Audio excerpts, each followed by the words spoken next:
Dan Assalamualaikum warahmatullahi wabarakatuh.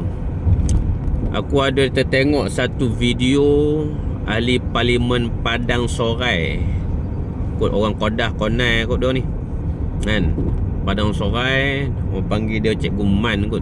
Kan? Dia duk hontam pas kau-kau lah, memperlekehkan pas apa semualah. Macam tu lah. Betul kan? Kalau salah tolong perbetul kan. Dalam video tu lah masih ada duk kempen Doket Negeri Sembilan baru-baru ni lah. Tapi jaga-jaga Cikgu Man, dia Kedah ni lain sikit sebab aura ni, orang Kedah ni masih lagi kuat dengan MB Sanusi. Selagi mana MB Sanusi duk pimpin Kedah ni, payah nak tembus lah. Memang payah nak tembus.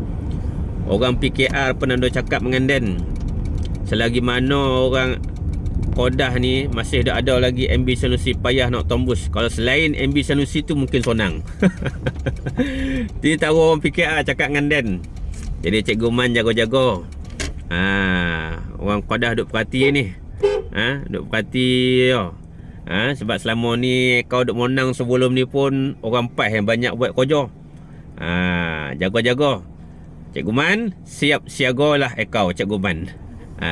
Sama ada kokal ataupun tidak Padang Sorai, mana nak lari tu